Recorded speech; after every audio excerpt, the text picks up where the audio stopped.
भगवान श्री कृष्ण के मामा कंस का वो महल आज भी कृष्णकालीन युग की यादों को संजोए हुए है।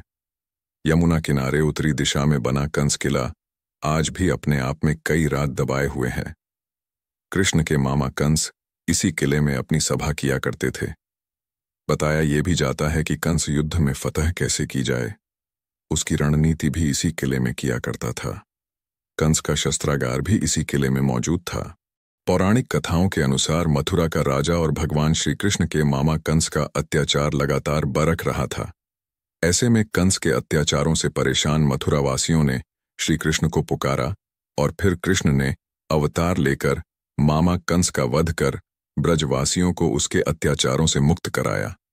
भले ही कंस का वध हो गया हो, लेकिन मथुरा आज भी कंस की यादें संजोए हुए हैं। भगवान श्री कृष्ण की पटरानी कही जाने वाली कालिंद्री यमुना के तट पर बना हुआ है विशाल कंस किला।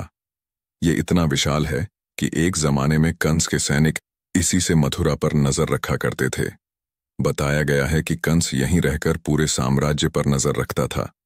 कंस के किले के अंदर सभागार के अलावा शस्त्रागार और रानियों के कक्ष भी मौजूद हैं। कई एकदाच में फैला ये किला आज भी कृष्णकाल की यादें अपने आप में समेटे हुए हैं। स्थानीय नागरिकों का कहना है कि कंस किले के मुख्य मार्ग पर भगवान शिव, चिंताहरण महादेव का मंदिर बना हुआ है। कहा जाता है कि कंस के द्वारा इस मंदिर का निर्माण कराया गया था। भगवान शिव की विशाल प्रतिमा इस मंदिर में स्थापित है। इस मंदिर की स्थापना कंस के द्वारा कराई गई थी। कहा यह भी जाता है कि भगवान शिव जमीन से प्रकट हुए थे। सीढ़ियों से चढ़कर आप कंस किले के ऊपर पहुंचेंगे तो आपको यहां दीवालों पर कई तरह की आकृतियां देखने को मिलेंगी। स्थानीय नागरिक आनंद कुमार ने बताया कि किले की दीवारों पर सतिया, ढाल और तलवार की आकृति बनी हुई है। इन आकृतियों को जिस तरह से बनाया गया है उससे ये प्रतीत होता है कि यहाँ कंस का शस्त्रागार भी था। और भी बताते हैं कि आज किला करीब 5 मंजिल ऊपर है और उतना ही जमीन के नीचे दबा हुआ है। यमुना किले से सटकर बहती है। किले के अंदर दर्जनों कमरे बने हैं। पर्यटन स्थल होने के बाद भी किले की हालत बहुत खस्ता हो चली है। कंस किले पर भगवान काल भैरव महादेव का मंदिर बना है। उन्होंने बताया कि ऐसी मान्यता है कि कंस जब कहीं जाता था तो पहले भगवान काल भैरव की पूजा करता था। कंस का दिन काल भैरव महादेव की पूजा से शुरू होता था। कंस के सेनापति और सलाहकार भी भैरव का आशीर्वाद लेने के बाद सभा की कार्रवाई शुरू करते थे।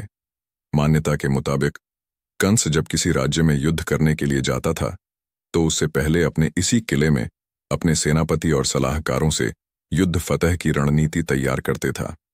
युद्ध में कैसे विजय पाई जाए, ये सब मंथन यहीं होते थे। यमुना किनारे बने कंस किले में 5 गेट बने हुए हैं। 2 गेट यमुना किनारे की तरफ निकलते हैं। वहीं इस कंस किले में एक बंद गुप्त रास्ता भी है। ये रास्ता कहाँ जाता और कितना लंबा है, इसकी आज तक जानकारी नहीं हो सकी है। इसे द्वारकेश नगर की दुर्ग शाखा के नाम से जाना जाता है।